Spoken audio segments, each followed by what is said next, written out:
वैसे तो मुझे शायद अभी घर वाले भूल ही चुके होंगे। अच्छा। क्योंकि जैसे मेरा जन्म हुआ था ना, तो मैं मुश्किल से 1-1.5 किलो की थी।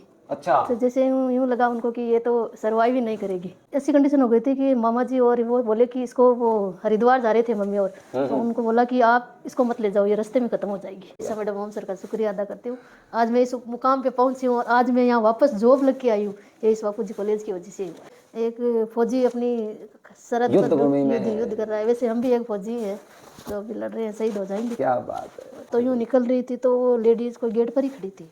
तो उन्होंने कहा मैडम अंदर आ जाओ, पानी वानी पी लो। तो मैंने उनको मना कर दिया कि मैं अंदर नहीं आऊँगी, हॉस्पिटल से आई हूँ, अभी कोविड चल रहा है। तो उन्होंने कहा आ जाओ कुछ नहीं। तो मैं अंदर चली गई। जो अंदर एंटर हुई वो लेडीज़ पानी ला रही है, मैं पी रही हूँ। तो उनका लड़का पास में खड़ा है, वो धीरे धीरे ये कर रहा है, मम्मी इसको अंदर क्यों आने दिया, मम्मी इसको अंदर क्यों आने दिया। मेरे दादाजी थे ना, वही रिश्ते करते हैं, उन्होंने ही किया था, मैंने तो देखा ही नहीं था लड़के को। अच्छा। और आपने कभी फोन पे बात भी नहीं हुई? नहीं नहीं, बिल्कुल नहीं, शादी के बाद ही, शादी के बाद ही सब बात का। ससुराल कैसा मिला आपको? ससुराल। नमस्कार दोस्तों, बापूजी ग्रुप ऑफ एजुकेशन के यूट्यूब चैनल पर आपका स्वागत है। आज हम लेकर आए हैं एक ऐसा पॉडकास्ट जिसमें हम बात करेंगे श्री बापूजी कॉलेज के 2009 के प्रथम बैच में एक बालिका या कहें तो एक छात्रा जिसने एडमिशन लिया था बीएससी नर्सिंग में। उन्होंने श्री बापूजी नर्सिंग कॉलेज से बीएससी कंप्लीट की और उसके बाद जो है कि किस प्रकार उन्होंने जो है कि तैयारी करके गवर्नमेंट जॉब प्राप्त की। आज यूँ कहें तो ये लाड़नों के सरकारी हॉस्पिटल में एक नर्सिंग ऑफिसर के रूप में तैनात है, कार्यरत है। और इनसे पूछा गया कि मैडम आप हमें समय दीजिए, हम आपकी बातों को हमारे यूट्यूब फैमिली को दिखाना चाहते हैं कि किस प्रकार आप जो है आपने अपना निजी जीवन बिताया, बचपन आपका कैसा था, आपने किस सब्जेक्ट से जो है कि 11वीं 12वीं की, और अगर आपने 11वीं 12वीं साइंस से की तो किसने आपको राय दी, आप कहाँ से हैं और आपने इस कॉलेज का आपके साथ क्या एक्सपीरियंस रहा और गवर्नमेंट जॉब आप कब लगे और अभी आपका जीवन कैसे चल रहा है, और एक जो है कि नर्सिंग ऑफिसर का क्या क्या कार्य होता है, इस सब पर अपने आज बात करेंगे। तो शुरू करते हैं। मैं स्वागत करता हूं, बहुत बहुत स्वागत सुमन जी आपका। थैंक यू जी, नमस्कार सभी को।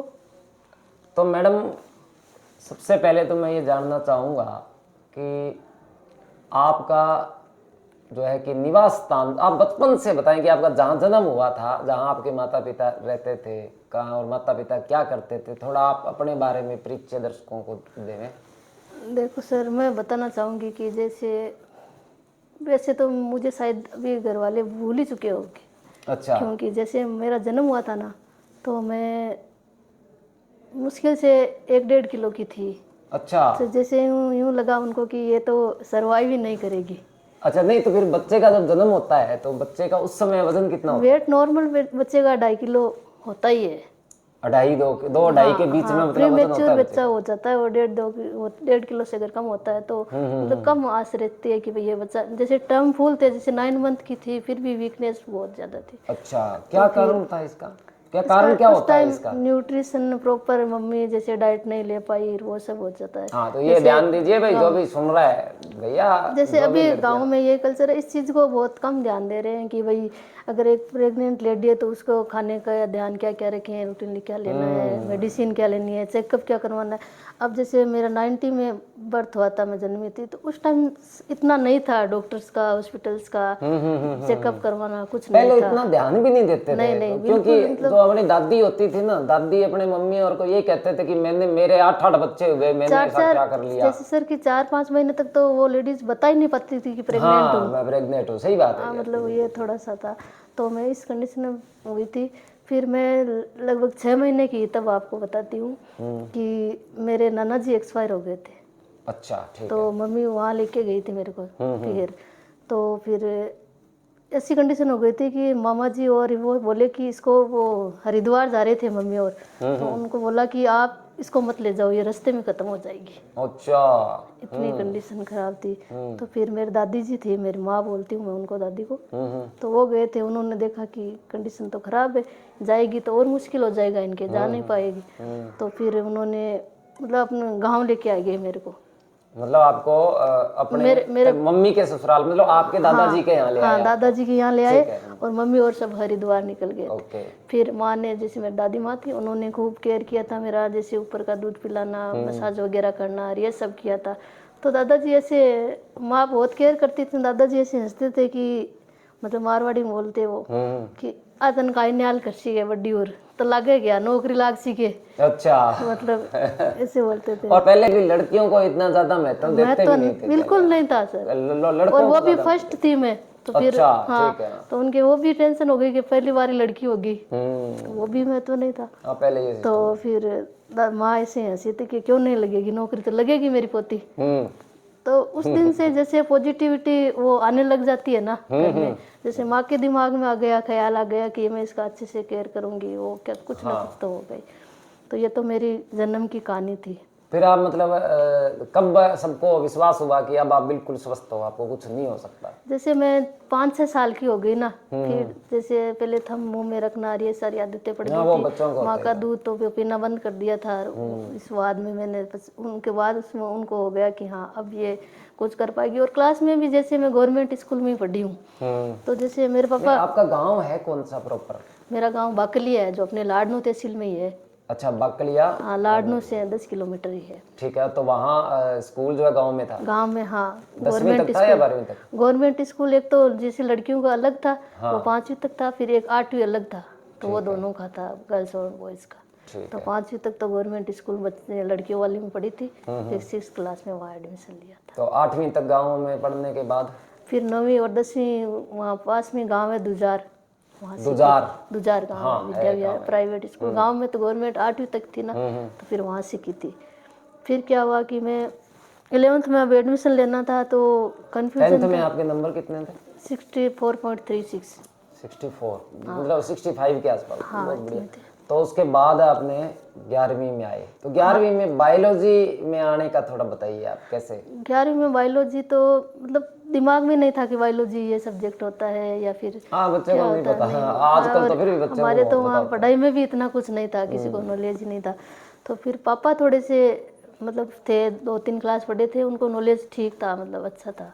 ठीक है। पापा फॉरेन ही रहते थे उस टाइम, अभी तो अच्छा, बाहर रहते थे? हाँ, बाहर रहते थे। कहाँ रहते थे बाहर? बाहर सऊदी रहते थे। सऊदी अरब रहते थे। ठीक है। तो उन्होंने मतलब कहा कि तेरे को साइंस लेनी है। तो अब साइंस का नाम सुनते ही उस टाइम मतलब 90 में डर सा लगता था कि यार साइंस मतलब क्या होता होगा, जैसे कैसी बुक्स आती होगी। तो सर मैंने जैसे 11 में साइंस ली यहाँ जोरी स्कूल में, लाडनू में, अपने जोरी स्कूल। हाँ, अच्छा, ठीक है। जोरी स्कूल। तो जैसे शुरू में साइंस ली तो थोड़ा सा यूँ कन्फ्यूज होता था कि केमिस्ट्री फिजिक्स, ये बायोलॉजी तो थोड़ी सी यूँ थी, 10 तक आ जाती थी। केमिस्ट्री फिजिक्स में इनमें बहुत डर गई थी एक बार तो शुरू में। अच्छा, कि भाई नहीं, मैं तो छोड़ूंगी। अच्छा, ठीक है। तो फिर धीरे धीरे घर वालों ने खूब सपोर्ट किया कि नहीं कुछ नहीं होगा, तो थोड़ा सा कंटिन्यू रख। भाई 1-2 महीने पढ़ेगी ना, तब तेरे समझ में आ जाएगा। और मेरे क्लासमेट्स भी काफ़ी अच्छे थे, गर्ल्स थी 6-7 हम, काफ़ी अच्छे थे सब। तो उन्होंने थोड़ा सा मेरे को सपोर्ट किया था। वो सब सिटी के थे, उनको नॉलेज था काफ़ी। उन्होंने कहा तू कर पाएगी ये, क्योंकि 10th में ठीक थी, तू पढ़ाई में कर लेगी। तो फिर मैंने वो कंटिन्यू रखा। फिर 2008 में मैंने 12th कर ली थी। 2008 में? हाँ, 8 में मैंने 12th कर ली थी। अच्छा, 12वीं पूरी कर ली। 12वीं में क्या परसेंटेज रहे? 12वीं में थे मेरे 73.04। क्या बात है, बहुत बढ़िया नंबर आए आपके। आप कैसे डर रहे थे फिर? मतलब फिर वो थोड़ा सा डर सर ये है कि अगर अपन को कोई सपोर्ट नहीं करे तो वो डर अंदर बैठा ही रह जाता है। सही बात। अगर कोई इस बारे में अपन को समझा ले, हार्ड कोई कुछ करना नहीं होता है, उसको समझाने वाला होता है कि आप इस इजी वे कर सकते हो इस चीज़ को। तो फिर मैंने वो 12th कर ली। 12th करने के बाद जनरली तो यही दिमाग में था कि भाई 12वीं साइंस से कर ली, तब तो वो कॉलेज ही करनी है। अच्छा, हाँ, बीएससी कर लेते हैं सीधा डायरेक्ट। हाँ, जनरल बीएससी का ही था, और मैंने एडमिशन भी ले लिया था। अच्छा, कहाँ? सुजला कॉलेज में। सुजला कॉलेज लाडनू में गए? लाडनू सुजानगढ़ जसवंतगढ़ तीनों की है, ये तिराई में पढ़ते हैं सुजानगढ़ तो फिर मेरे फूफा जी है अशोकपुरा के हैं, तो उन्होंने पापा जी से बात की कि आप इनको नर्सिंग करवाओ, बीएससी नर्सिंग, और वो बापूजी कॉलेज नाम से खुली है लाडनू में, ठीक है। मेरे जान पहचान के, उनका एडमिशन करवाओ। अब बीएससी नर्सिंग का तो मतलब ऐसे जनरली नाम सुना हुआ था, एएनएम कुछ जो गांव में रहती है, एएनएम जीएनएम के बारे में तो भले ही लोग, थोड़ा सा मतलब था, बीएससी नर्सिंग के बारे में तो कुछ था ही नहीं ना, ठीक है, सब जीरो ही था नॉलेज। तो फिर उन्होंने कहा कि करवा लो। फिर ईसा मैडम मिले थे, मैं यहाँ आई थी, तो मैं तो अच्छा आप यहाँ आए? हाँ, यहाँ बात करने में, वो साथ में आए थे, अच्छा। बात करने के लिए आए, तो मैं से एकदम सहमी हुई थी, डरी हुई थी। तो मैडम ने एज ए मेरी मदर की तरह मेरे साथ बिहेव किया कि आप डर क्यों रही है। तो ईसा मैडम जो इस कॉलेज के चेयरपर्सन है, उनकी बात हो रही है।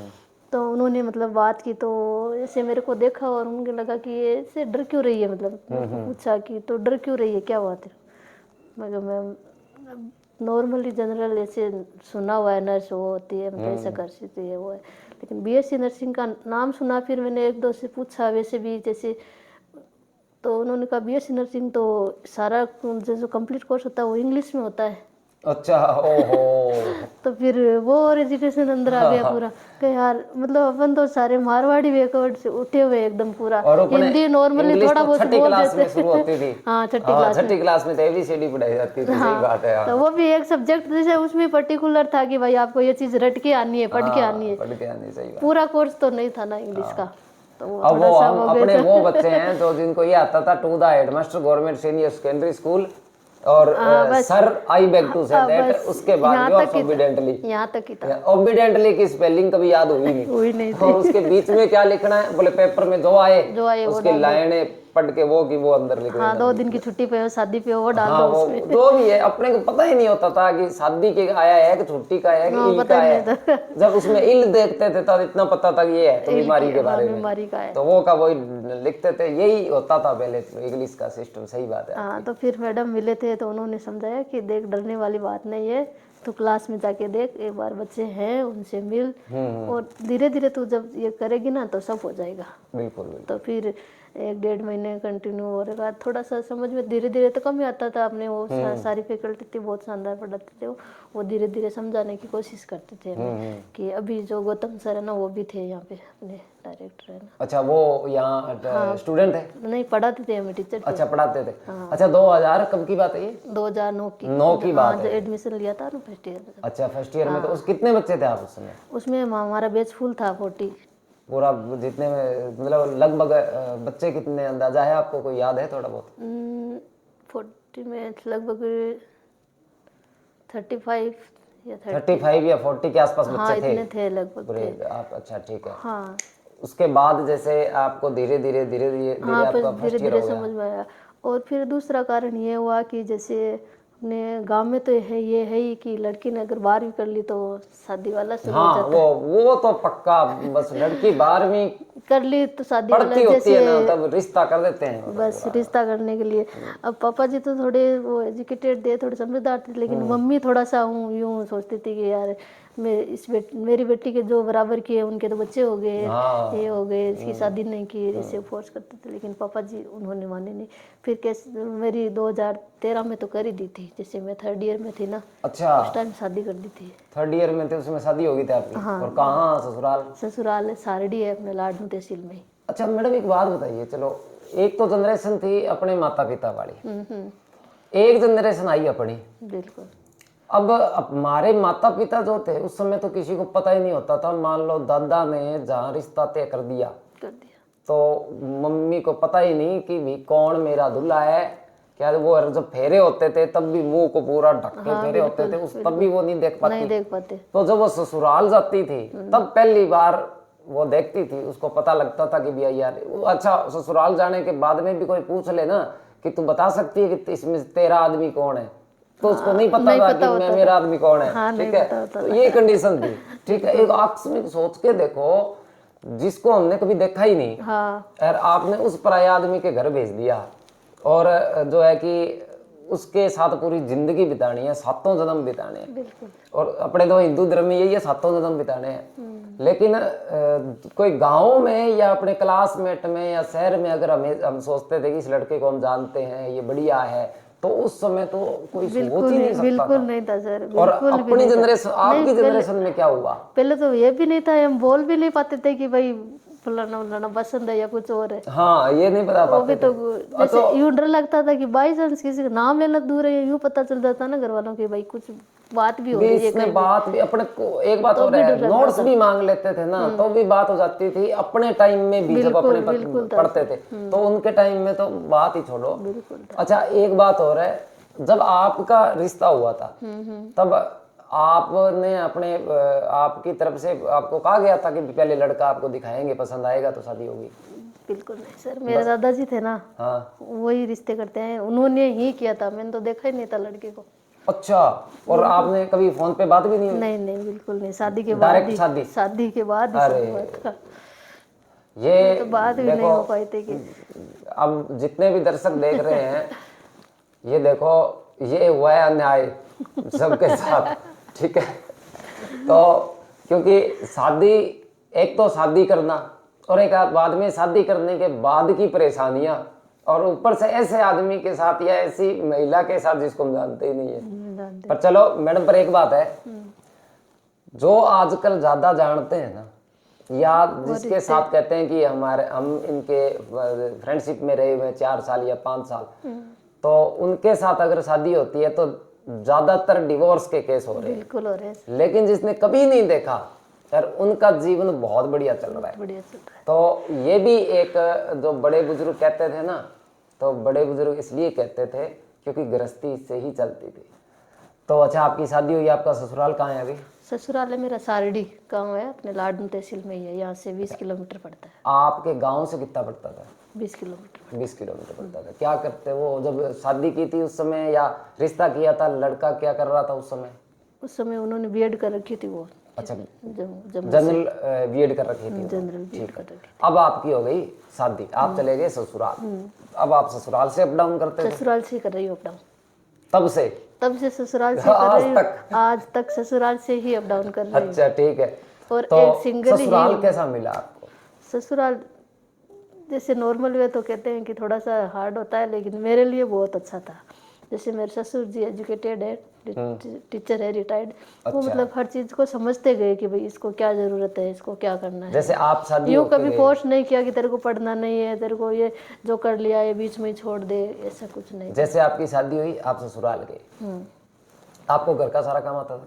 बिल्कुल सर, वो तो गांव में ही सीख लिया था सर। गाँव का माहौल था उस समय। बिल्कुल। अच्छा, तो आपके पियर में पशु वगैरह रखते थे? हाँ, पियर में रखते थे, लेकिन वो उठने वाला टाइम में वो मतलब पियर में तो जैसे 7 बजे उठे तो कोई कहने वाला नहीं था। बिल्कुल, देखो वो तो अपने माता। ससुराल में थोड़ा सा यूँ था कि भाई यहाँ जल्दी उठना होता है, जैसे घर वाले संस्कार देख के ही भेजते कि भाई गांव में आप इस तरह से रह रहे हो, लेकिन इसका जस्ट अपोजिट आपको ससुराल में रहना पड़ेगा। एक मतलब ये कहूँ तो मैं, नई जिंदगी शुरू हो जाती है वहाँ, एक तो दूसरी लेडीज के लिए या एक कन्या के लिए ये बहुत बड़ी बात है कि एकदम जैसे यहाँ ये चल रहा है ना पॉजिटिव, तो अब समझ लो इसके बिल्कुल अपोजिट होता है। जैसे सारा खाना पीना पहनना सब मतलब उस अकॉर्डिंग ही होता है। जैसे गांव में होते हैं तो पहले खाना बन गया, सबसे पहले खुद ही खा लो। हाँ, वो कैसे ही खा लो, कहीं खा लो, कैसे खा लो, कहीं बैठ जाओ और बैठ जाओ। गांव में ससुराल में ये होता है पहले सारे घर वाले खा ले, उसके बाद जो बचता है वो खाओ। और दूसरी बात और है, ध्यान भी रखो कैसे खाना है। पियर में तो जैसे आपका मन कर गया कि भाई मैं तो चूर के ऐसे करके रातों से मेरे को खाना है, बिल्कुल। ससुराल में ऐसा नहीं, देखना पड़ता है आसपास कौन है भाई, कैसे। हाँ, बिल्कुल, सब कई बार तो ननदे होती है, वो साथ में बैठ के खाना खाते हैं हम सर। हाँ, तो वही सिस्टम होता था। अच्छा, एक बात बताइए, आपकी जो सास थे वो पढ़े हुए थे? नहीं, बिल्कुल ही नहीं, अनपढ़ थे। तो उन्होंने उनको क्या लगा कि मेरी बहू आई है, वो घर पे काम करे या पढ़े? नहीं, उन्होंने कभी ऑब्जेक्शन इस बारे में कहा ही नहीं। मतलब जैसे मेरी सास इतने अच्छे हैं, मेरे को कभी यूँ मम्मी का फील हुआ ही नहीं। अच्छा, आज तक 12 साल हो गए सर हमारी शादी को, लेकिन अभी तक हम दोनों सास बहू आपस में कभी लड़े नहीं। अरे वाह, ये तो मतलब अनोखी जोड़ी हो जाएगी। मतलब फिर तो ये अलग ही है वो, कभी नहीं, मतलब मेरे को ये एहसास ही नहीं होता कि मेरी सास है। क्या बात है, बहुत बढ़िया। ये आपका बहुत मतलब बड़ा हमेशा यूं मम्मी याद आती है कि वाह मेरे को हमारे राजस्थानी में, अपने ही राजस्थान में एक कहावत है, जिसका माथा बड़ा होता है ना, जिसका ये माथा जिसका बड़ा होता है उसको भाग्यशाली माना जाता है। बिल्कुल मैं ठीक हूँ है, भाग्यशाली और कि मेरा आपका वो माथा जो है वो बहुत बड़ा है, देख के लग रहा है कि आप वास्तव में भाग्यशाली हो और आपको भाग्यशाली ऐसी हूँ, सास मिल मतलब गई। बिल्कुल और मेरी आपके जो पति देव, उनका व्यवहार वो भी आपके शानदार है, प्रति पूरे स्पोर्ट था भी, पढ़ो आप तैयारी बिल्कुल करो। बिल्कुल सब। और ननदें कितनी थी आपकी? नंदे 5 है मेरे। और वाह, आपके ससुर जी क्या करते थे? ससुर जी टीचर थे गवर्नमेंट, अब रिटायर हुए हैं। तो टीचर थे, नौकरी भी कर ली, 5 कन्याएं, और आपके जेठ देवर? मैं सिंगल हूँ, मैं अकेली हूँ। अच्छा, आप एक भाई और 5 बहनें? 5 बहनें। मतलब, और आप गए थे तब शादी कर दी थी उनकी या? 3 बहनों की कर दी थी, 2 थी छोटी। 2 छोटे थे, उनकी शादी बाद में मेरे हुई? जाने के बाद हुई है। अरे 2 ननदें, एक सास, एक पति जो 2 सास के बराबर, और ये मिला के इतने लोगों के बीच में आपने पढ़ाई कर ली, ये बहुत बढ़िया बात रहा। बड़े स्पोर्टिव थे सारे, बहुत अच्छे। हाँ, अच्छे बहुत थे, अच्छा है। अच्छे थे। मजाक की बात अलग होती है, बाकी देखिए ससुराल को पॉजिटिव होना ही चाहिए।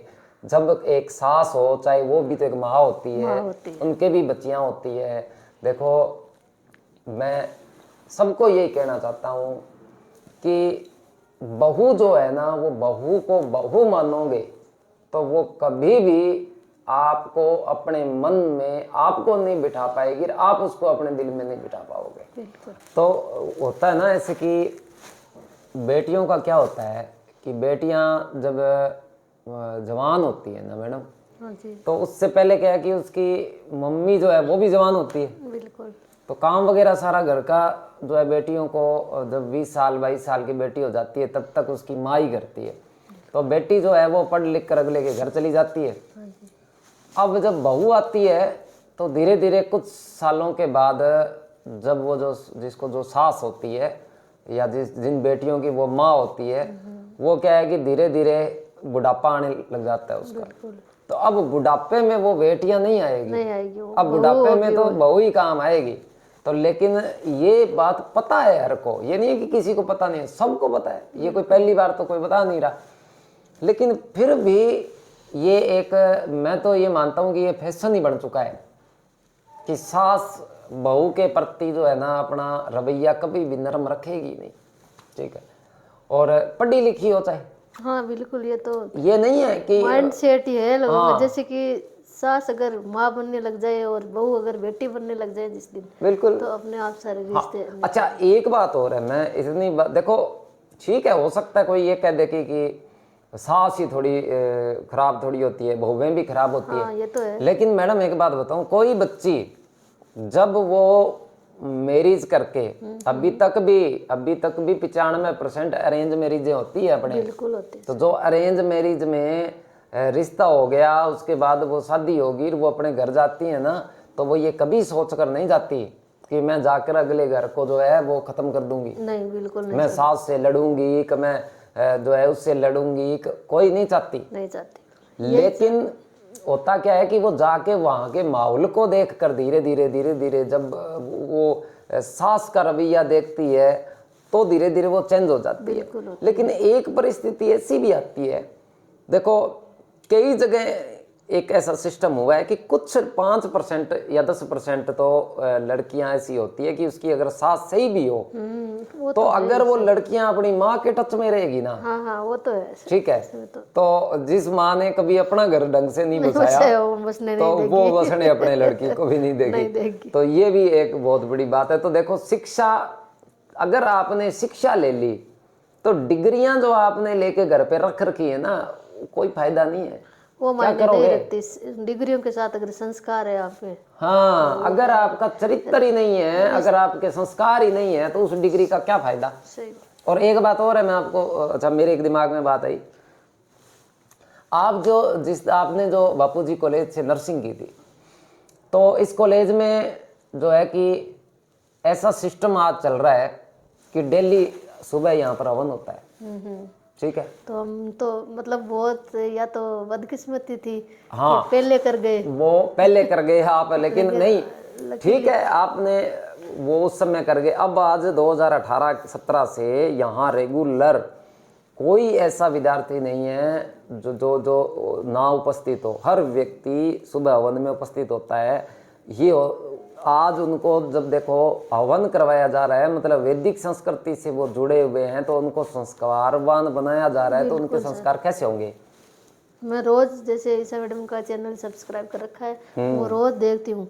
ऐसे सोचते हैं यार मिस कर दिया हमने, लेकिन फिर भी उनका देख देख के ऐसे मतलब हर एक चीज़ ज़मीन से जुड़ी हुई। वो तो ईशा मैडम तो उस टाइम भी हमें मतलब शिक्षा के साथ साथ संस्कार की बातें तो उस टाइम भी उस टाइम ही देते थे। बिल्कुल सही बात है। मतलब कभी ऐसी कोई गलत बात कुछ और कुछ नहीं, हमेशा मतलब घर से रिश्ते से अपने ज़मीर से जुड़ी बातें तो ऐसे बीच में टाइम निकाल कर आते थे हमें क्लास में बताने। बिल्कुल बिल्कुल, आज भी बताते हैं। हाँ बिल्कुल, आज भी जब भी वो कॉलेज में आते हैं तो क्लास में जाकर बच्चों को बताते हैं। एक और है, मैडम जब भी क्लास में जाते हैं ना तो बच्चे मैडम से डरते भी हैं, मैडम की इज्जत भी करते हैं और खुश भी होते हैं। बिल्कुल। और मैडम चाहे 1 घंटे तक उनके सामने अगर जो है कि अच्छी बातें कोई बताएंगे ना, 1 घंटे तक भी मैडम बोल रहे हैं अगर लगातार, तो बच्चे बड़ी ध्यान से सुनते हैं उनकी बातों को। और ऐसी ऐसी बातें, ऐसा मतलब जब उनके आप शब्द देखते हो ना तो ऐसे लगता है कि इतने भारी भारी शब्द लेकर कहाँ से आते हैं। ठीक है, नॉर्मल वे में, नॉर्मल टॉक में अपने ऐसी सी बात, ऐसे शब्द यूज ही नहीं करते, लेकिन वो इतने भारी भारी शब्द यूज करते हैं, बहुत गहरी गहरी बातें, गहरी बातें वो बताते नहीं। ये बात बिल्कुल आपकी सही है। मैडम का, ईशा मैडम का ये सिस्टम है कि नॉलेज बहुत है, बहुत मतलब शिक्षा के साथ ये चीजें देना पॉसिबल नहीं है। शिक्षा के साथ साथ में सनातन का या कहूँ तो वैदिक संस्कृति का बहुत नॉलेज है। और आज तो ये है कि जब ये बाहर हवन कराने जाते हैं ना, गांव में जाते हैं हवन कराने, फ्री में सेवा शुरू कर रखी है इन्होंने। पंचकुंडी हवन, 9 कुंडी हवन ये कराते हैं, तो पूरा स्टेज लगा होता है और मैडम पूरे जाकर वहाँ बैठते हैं और पूरा हवन कंप्लीट करवा कर तब तक वो उठते नहीं और खुद ही गाते हैं, खुद ही मंत्र बोलते हैं, खुद ही जो है कि ढोलक वगैरह बजा लेते हैं। और अगले वाले व्यक्ति को वो बताने वाला ये नहीं सोच सकता कि ये जो मैडम बैठी है ये किसी कॉलेज की चेयरपर्सन है। कोई नहीं कह सकता।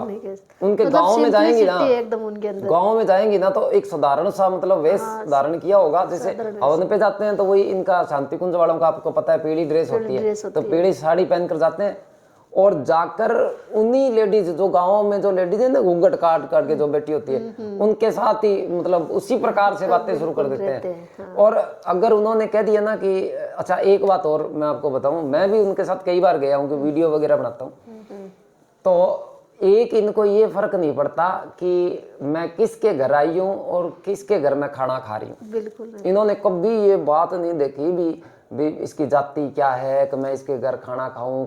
कई लोगों के तो बड़े नखरे होते हैं ना, इनको कोई मतलब उन्होंने कह दिया ना कि मैडम हमारे घर खाना खा के जाना, तो इनको ये खुशी से उनके घर खाना खाते हैं। और जब इनको पूछते हैं ना कि मैडम जो है कि आप उनके घर उनके एक बार कहने से ही खाना खाया है, तो उनका जवाब क्या होता है, खाना तो मैं रास्ते में बड़े से बड़े होटल में भी खा सकती हूँ, बिल्कुल खा सकते हैं, खाना तो मैं मेरे घर जाके भी खा सकती हूँ, लेकिन उन्होंने मुझे जब एक बार कहा और उनके मन के मैंने भाव देखे, जब उनके चेहरे पर जो मुझे इनवाइट करने का जो भाव था, उस भाव को देखकर मैं उनके घर जाकर खाना खा के आई, ताकि वो खुद भी मेरे अंदर फर्क ना समझे, अपने जैसा ही मुझे समझे भी यार ये भी मेरे जैसी है, तो ताकि वो क्या है कि जो मैं बातें बताऊं उस बातों को ग्रहण कर पाए।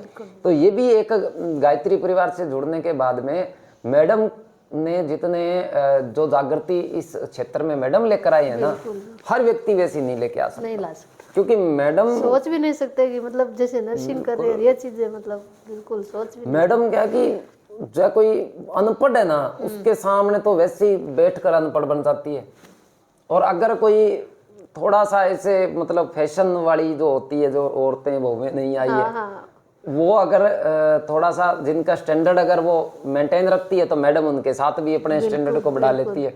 और अगर कोई बहुत ज्यादा हाई फाई बनते हैं तो जब उनको पता चलता है कि ये कौन है तो वो भी नमस्कार करने लग जाते हैं। मतलब आप सच्ची बात बताऊं, आप कभी आपके गांव में या कभी आप हवन करवाना, क्योंकि निःशुल्क हवन होता है, तो कभी टाइम निकाल के आप भी करवाना घर पे, मैडम को बुलाना। आप देखना मैडम के कितने रूप होते हैं, डरना आता है उनको हर रूप में। हाँ, और इतने रूप है मैडम के, इतने रूप। आप उसी समय जब आप हवन कराओगे ना, उस समय आप देख लेना कम से कम 5-7 रूप तो आपको उस समय दिखाई दे जाएंगे, अलग अलग रूप है इनके। तो मैं जब वीडियो बनाता हूँ ना, तो मेरे को क्या होता है कि मैं एनी टाइम उनको, क्योंकि वीडियो उनकी तरफ होती है तो मेरा क्या पूरा ध्यान उनकी तरफ होता है। सही है। तो ध्यान उनकी तरफ होता है ना, तो मेरे को ज़्यादा मतलब ये चीज़ समझ में आती है कि अब मैडम का ये रूप, अब ये रूप है, अब ये रूप है। तो मैंने ये बड़े रूप मैडम के देखे हैं, बहुत बढ़िया, और व्यवहार बहुत अच्छा है, बहुत अच्छा है। बोलने का तरीका, और ग्रामीण लोगों के साथ, शहरी लोगों के साथ, और देख के कोई नहीं कह सकता कि ये इनके नाम के आगे डॉक्टर लगता है, ये PhD धारी हैं, ये टीचर रहे हुए हैं गवर्नमेंट, ठीक है।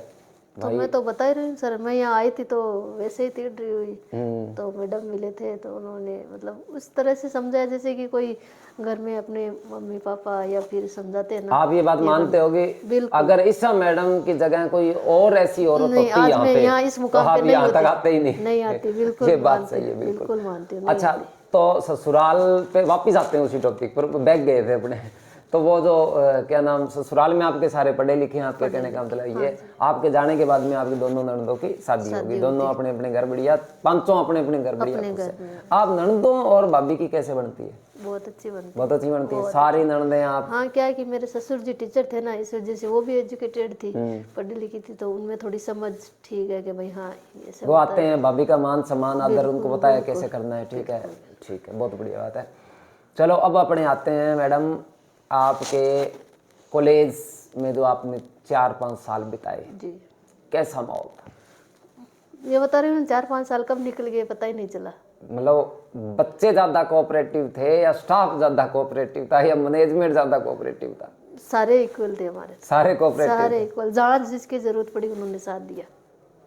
होता क्या है कि आपके कहने का मतलब जब मैनेजमेंट कोऑपरेटिव होता है तो स्टाफ उनके अंडर में होता है, वो वैसे ही कोऑपरेटिव होता है। नहीं किया कि भाई तेरे को फीस ये नहीं देनी पड़ेगी तब तेरा ये होगा, ये नहीं होगा, कभी फील ही नहीं हुआ ऐसा। आपको कॉलेज ने पूरी मदद की? बिल्कुल, पढ़ाई में भी, और स्कॉलरशिप वगैरह भी आपकी आई? हाँ आई थी। ये कॉलेज की एक मदद ही होती है, कॉलेज का योगदान था पूरा, तभी पूरा योगदान था। मतलब कॉलेज में आपको अपने घर से फीस नहीं देनी पड़ी? नहीं देनी पड़ी, सब फीस जो है वो स्कॉलरशिप में हो इसलिए गया। मैडम होम सर का शुक्रिया अदा करती हूँ। आज मैं इस मुकाम पे पहुंची हूँ और आज मैं यहाँ वापस जॉब लग के आई हूँ, ये इस बापू जी कॉलेज की वजह से ही हुआ है। बिल्कुल बिल्कुल। अच्छा, एक बात और आपसे मैं पूछ रहा था कि इस प्रांगण में शायद मेरे ख्याल से हजारों बच्चे पढ़ के गए होंगे, बिल्कुल। और हजारों में से 80% या 90% बच्चे ऐसे होंगे जो जॉब ढूंढने कर रहे हैं, ठीक है, सब सक्सेस हुए हैं मान हमारे बैच के लगभग सारे ऑलमोस्ट गवर्नमेंट जॉब में ही है। आपके बैच वाले सारे? हाँ, लगभग सारे। आप जो है कि गवर्नमेंट कब लगे थे? मैं 2015 में लगी थी कॉन्टेक्ट बेस पे, 14 में पास आउट हो गई थी। अच्छा, ठीक है। और 15 में लग गई थी मैं कॉन्टेक्ट बेस पे, फिर 18 में गवर्नमेंट भर्ती आई थी, उसमें परमानेंट जॉब। अच्छा, आप कॉन्ट्रैक्ट बेस पे भी पहले सिस्टम था क्या यहाँ? हाँ, यहाँ था। अच्छा, और उनको फिर रेगुलर कर दिया? उनको रेगुलर, परमानेंट कर दिया, ठीक है। अच्छा, पहले मेरिट बेस पर सिलेक्शन होता था? हाँ, मेरिट बेस पे। ये मेरिट बेस पर सिलेक्शन जब होता था तो इस कॉलेज के बच्चे वैसे ही ज़्यादा लगे, क्योंकि इस कॉलेज में कोई ऐसा था ही नहीं बच्चा जिसके नंबर कम हो, खूब मेहनत खूब यहाँ फैकल्टी का बहुत फर्क पड़ता है ना। हमारे सारे साउथर्न टीचर थे, उनका पढ़ाने का तरीका, सारे समझाने का तरीका सब अलग ही था। ऐसा होता है क्या कि हर कॉलेज में सारे स्टाफ और सारी क्लासें लगती है, ऐसा होता है कि हर जगह? सर गई तो नहीं हूँ, लेकिन शायद पॉसिबल होना मुश्किल है। मुश्किल है। साउथ से स्टाफ यहाँ हाँ, आप कह रहे हैं कि साउथ से, आप हमारी सारी फैकल्टी साउथ से थी। क्या बात है। मतलब कभी ऐसा नहीं हुआ कि भाई ये सब्जेक्ट हमारा अधूरा रह गया, कंप्लीट नहीं हुआ, ये नहीं हो पाया। मतलब उन 4 सालों में जो आपने नंबर आए, आपके एग्जाम दिए, आपने नंबर आए, वो सारे आपकी मेहनत थी? मेहनत थी, पूरी मेहनत थी। ठीक है। कॉलेज ने आपको जैसे पढ़ने वाली सामग्री, किताबें, नोट्स वगैरह सब उपलब्ध करवाई? सब सारे उपलब्ध करवाए थे। बहुत बढ़िया। अच्छा, तो आप 2015 में कॉन्ट्रैक्ट बेस पर लगे, यहीं लगे थे लाडनू? लाडनू में RMR से गवर्नमेंट भर्ती होती है, उसमें लगी थी। ठीक है। और 2018 में गवर्नमेंट की वैकेंसी आई थी, फिर 18 में वो 20 में परमानेंट हो गए। अच्छा, अभी जो बातें चल रही है वो ये चल रही है कि भाई कंपटीशन होगा, अब आगे कंपटीशन बेस पर सिलेक्शन होगा। हालांकि यहाँ के बच्चे तो मैं कई बार उनको देखता हूँ, कहता भी हूँ भी भाई पढ़ लो, लेकिन मेहनत करते हैं, और जो पूरे 5 साल ढंग से पढ़ेगा वो चाहे उसके सामने चाहे कंपटीशन हो और चाहे ना हो, वो उसको तो लगना ही। बिल्कुल। अभी हाल ही में रिजल्ट आया था फर्स्ट सेमेस्टर का, ठीक है, सबसे घटिया रिजल्ट जो है ना राजस्थान का माने तो इस फर्स्ट सेमेस्टर का था, ठीक है, लेकिन फिर भी बापूजी कॉलेज का रिजल्ट 100% रहा था।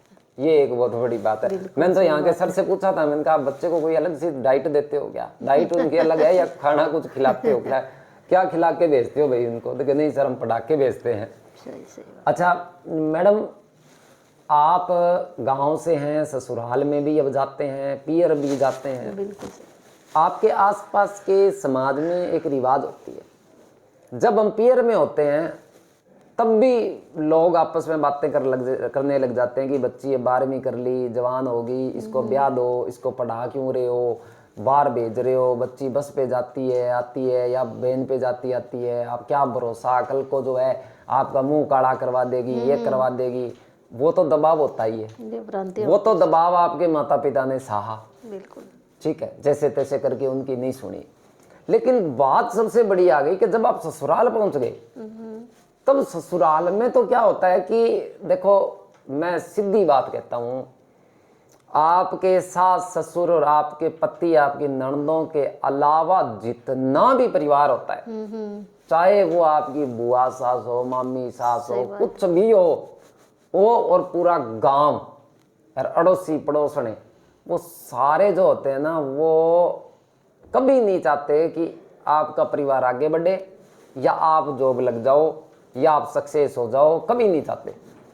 तो उन्होंने तो अब आपकी सास को, ससुर को, ननदों को खूब बातें कही होगी। हो सकता है कि आपके पति को भी उनके दोस्तों ने, जो मोहल्ले वालों ने खूब कहा होगा।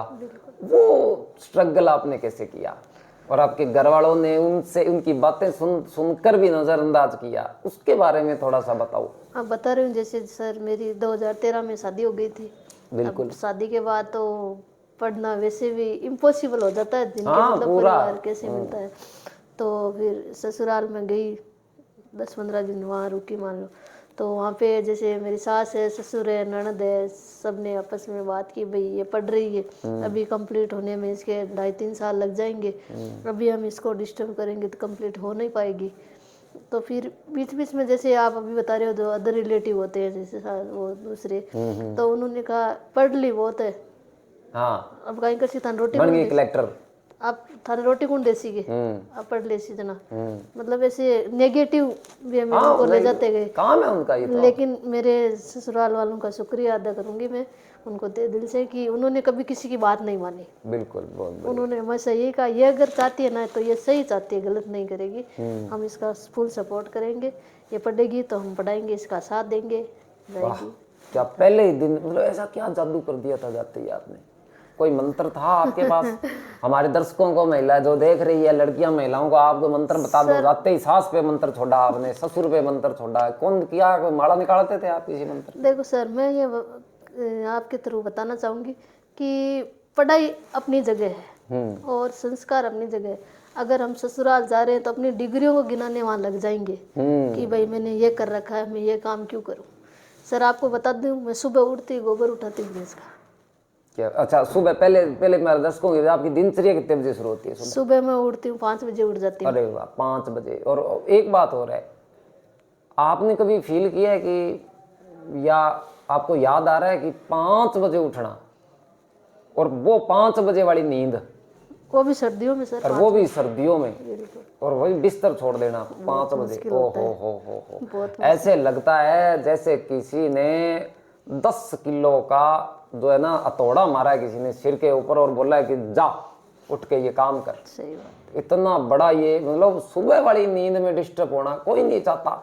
आज किसी को ये कह दो ना कि पढ़ाई कर ले, अपने को भी कह के लोग घस गए बिल पढ़ाई करो सुबह ब्रह्म मुहूर्त में, पर हम एक ही बात कहते थे, रात को चाहे 2 बजा देंगे, सुबह नहीं उठ पाएंगे। सुबह स्कूल भी बड़े मुश्किल से उठ के हाथ कान पान धो के भागते थे। तो यही सिस्टम रहा है। तो आप 5 बजे सुबह 5 बजे उठते ही सबसे पहले वो भैंस का गोबर उठाना, फिर जैसे गोबर आप उठाते हैं? बिल्कुल। क्या बात है, वाह। और फिर गाय भैंस बकरी है जो उनका चराने का पानी वानी वो सब करके फिर झाड़ू निकाल के फिर चाय वाय बना के फिर ससुर जी को चाय देना। सास तो पैरालाइज्ड है, वो थोड़ा लेट उठते हैं। अच्छा, सास पैरालाइज्ड है? हाँ जी। अच्छा, तो वैसे चलते फिरते हैं? हाँ चलते हैं, लेकिन उनका खुद का काम वो नहीं कर पाते हैं, खाना ओहो, करना ही पड़ता है उनको, खाना वाना खिलाना।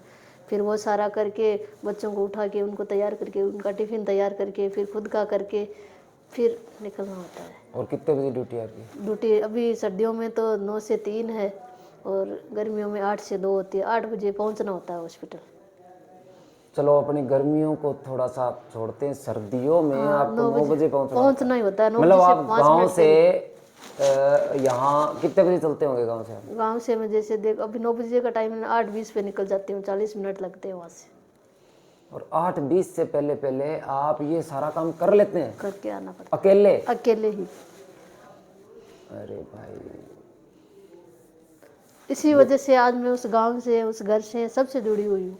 जिस दिन मैं ये चीज़ें करना छोड़ दूंगी तो आपके मन में कभी ये भाव नहीं आया कि मैं सास का, ससुर को, सबको, पशु का काम करते हुए मैं नौकरी कर रही हूँ, क्यों ना मैं वहीं जाके बस जाऊँ, एक छोटा सा मकान ले लूँ 2 रूम वाला, उस बच्चों को सुबह स्कूल भेजूँगी, उसके लिए भी मैं खाना बनाने वाली रख लेती हूँ, मैं मेरी आराम से उठूँगी और सीधा 9 बजे मैं मेरा पहुँच जाऊँगी। ऐसा कभी भाव नहीं? कहीं ना कहीं सर ख्याल तो आता है, लेकिन उसमें फिर सुकून नहीं रहता। मतलब जैसे देखते ही है हमारे स्टाफ में भी है, काफ़ी जने ऐसे रहते हैं, लेकिन वो मतलब ऐसे अकेले रहकर भी खुश नहीं रह पाते जितना मैं उस स्ट्रगल में खुश रह पाती हूँ। आपको देख के तो मैडम % भी नहीं लगता, ये आपकी बात बिल्कुल सही है कि आप खुश तो हो, दुखी होने का तो % ही चांस नहीं है, क्योंकि दुखी अगर आप होते ना तो आपका चेहरा ही बता देता। और हमारे दर्शक देख रहे हैं, देखने वाले भी आप इनको देखकर आप अंदाज़ा लगा सकते हैं कि एक संयुक्त फैमिली में रहकर अपने माता पिता रूपी जो सास ससुर है उनकी सेवा करते हुए अपने बच्चों को स्कूल भेजते हुए ये 9 बजे गवर्नमेंट ड्यूटी है इनकी, ये मेडिकल ऑफिसर है, नर्सिंग ऑफिसर है ये, और ये यहाँ पहुँच जाते हैं। जो बच्ची अपने परिवार का ध्यान इतने बढ़िया तरीके से रखती है तो नॉर्मल सी बात है कि यहाँ जो मरीज होंगे उनका ध्यान भी वो उसी मन से रखेगी। तो मैडम अभी आपके ससुराल वाले आपसे पूरा खुश हैं? बहुत ज़्यादा। ठीक है। बहुत खुश। सबसे ज़्यादा कोऑपरेटिव कौन है आपके साथ, आपके ससुराल में से अगर एक का नाम लेना हो तो? ससुराल में मेरे ससुर जी। क्या बात है, ससुर जी आपके पति से भी बहुत ज़्यादा ज़्यादा सपोर्ट वो करते हैं? ससुर जी।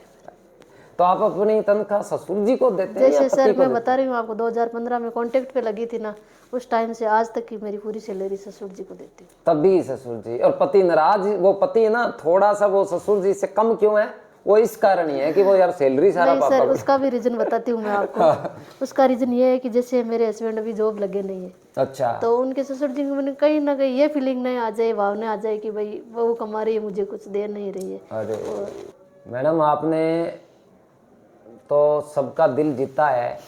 और आपने जो बात कही थी ना कि इस कॉलेज में आने के बाद में ये जो संस्कार जो आपके अंदर आए, ये इस संस्कारों का कॉलेज के मैनेजमेंट से कोई संबंध है क्या? बिल्कुल है, बता रही हूँ ना। किसने ये संस्कार आपके दिमाग जब में डाले? 2009 से आई हूँ तब तक ही मतलब उस समय से ये धीरे धीरे सारी बातें भी उस समय तो आप बच्ची थी, मान लो 2009 12वीं तक तो देखो बच्चे कोई तजल ना लोड होता है ना सोचता है वो। बिल्कुल। संस्कारों की नींव कॉलेज से और स्कूल से शुरू होती है, लेकिन स्कूल में अलग नींव होती है, कॉलेज में अलग होती है।